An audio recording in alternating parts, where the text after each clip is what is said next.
Los Angeles County Office of Education, LCAP, State and Federal Programs Unit is proud to present a video presentation series regarding School Site Council. This video outlines the roles and responsibilities of School Site Council. The purpose is to provide a training resource for school site members because as members have a better understanding of their responsibilities, they will be able to more effectively participate and be involved in the process for the school plan. The outcomes for this video are to discuss the purpose of School Site Council, roles and responsibilities, meeting procedures that are required and recommended, as well as areas that are frequently found non-compliant during the federal program monitoring.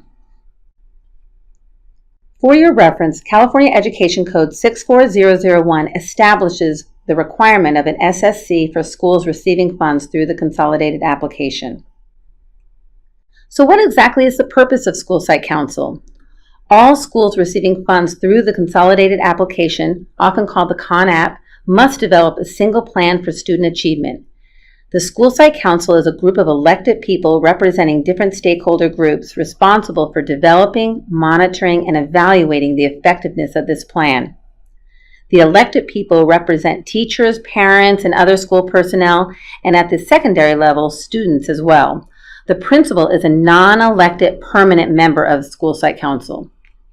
So what is the Single Plan for Student Achievement, or the SPSA? The SPSA is a plan of actions to raise the academic performance of all students, particularly low achieving. The SPSA is required for all schools receiving funds through the consolidated application. The consolidated application is a district-level document that is submitted to the California Department of Education to document the distribution of federal funds. For most schools, this means Title I funding. So let's discuss the SPSA and the Local Control Accountability Plan. The SSC has decision-making authority over the use of funding that is allocated to the school sites through the CON-AP.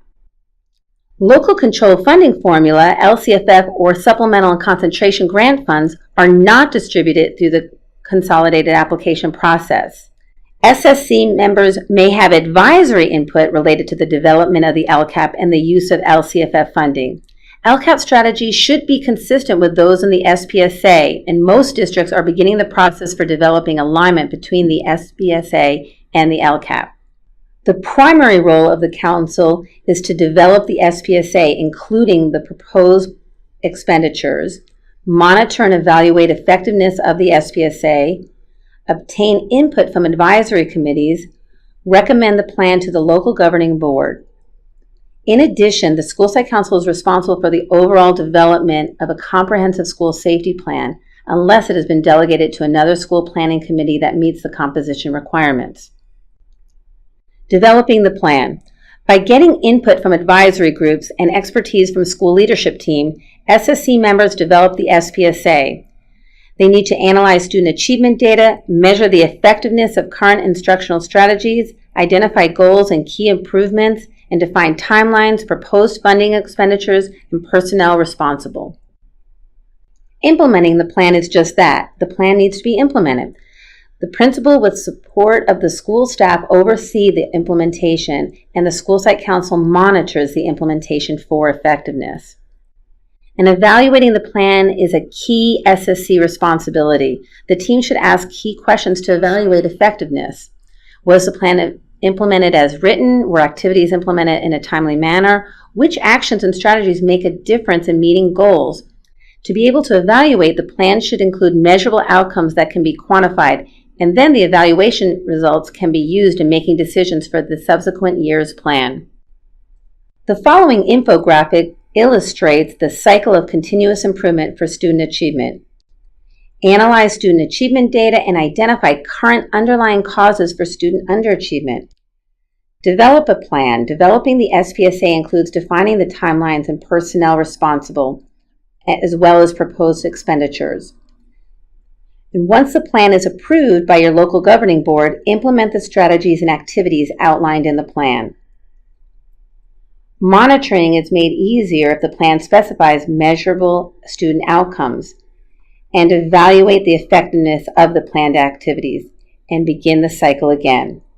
A well-written plan and a good evaluation process is essential in creating the culture of continuous improvement. So what are the principal's roles and responsibilities in this process? The principal is a permanent member of the school site council and may not delegate his or her membership in the council. The principal does not have any additional authority as a member of the council and therefore may not veto decisions or make unilateral decisions. However, as an active member, the principal does have the responsibility to provide the vision for the school and any district guidance or policy. The principal will oversee implementation of the SPSA at the school site, and the principal should make sure that the school site council has the needed information and training to fulfill their decision-making responsibility. The following graphic outlines the functions of different groups involved to support this cycle of continuous improvement. Advisory groups play an important role in providing input to school site council. Their input can inform the needs of pupils in the school community as well as inform the implementation. The school site council is then responsible for developing, monitoring, and evaluating the SPSA. The local governing board approves or disapproves the SPSA for implementation. If the board disapproves the SPSA, the plan goes back to the SSC for revisions and improvements. If the board approves the plan, the district and school administration are responsible for ensuring the plan is implemented. And throughout the cycle, the district provides the leadership and support, and the cycle continues. It is key that the school site council, advisory committees, and the district and school staff understand their roles and work together in creating a well-developed and well-executed plan. Think of this as the three branches of School Governance 101. SSC with input from advisory committees is the legislative branch. The governing board fulfills the judicial branch, and the district and school staff fulfill the executive branch. Now let's talk about meeting procedures that are required and recommended for a productive, well-functioning SSC. Per Education Code, SSC meetings must follow the Greene Act requirements as outlined here. The meetings must be open to the public. Meeting notice must be posted 72 hours in advance. The public may address the council. The notice must specify date, time, and place. No action on items not posted unless emergency. Materials must be made available to the public. Questions or information does not need to be on the agenda. And violations require the item to be reconsidered at the next meeting after public input. Bylaws are not required, but are highly recommended to support a well-functioning committee. Bylaws address potential concerns that may occur. For example, bylaws can clarify terms of office, meeting procedures, election procedures, and a process when there is an unexpected vacancy. There are sample bylaws found in the California Department of Education website. Rules of order. To ensure a fair and orderly meeting, it is important to establish and abide by certain protocols, which are a set of common rules to govern the committee's actions. Are your meetings conducted in an orderly fashion? Are the SSC meetings following established procedures, such as Robert's Rules of Order? Federal and state law require the California Department of Education to monitor implementation of categorical programs operated by local education agencies. This process is called Federal Program Monitoring, FPM. Compliance with requirements for SSCs are monitored during FPM on-site visits or online reviews. To be sure that the SSC is following compliance requirements, documentation needs to be maintained to demonstrate that the requirements were adhered to. Be sure to maintain the previous year's copies of your SPSA, agendas, and meeting minutes, as well as how the SPSA is being monitored and evaluated for effectiveness. During an on-site FPM review, different stakeholders may be interviewed to determine understanding and involvement in the development and implementation of the SPSA. The frequent areas of noncompliance are: 1. Showing evidence that the school site council members developed, reviewed, updated, and approved the SPSA, including the proposed budget. And 2. Showing evidence of an evaluation process.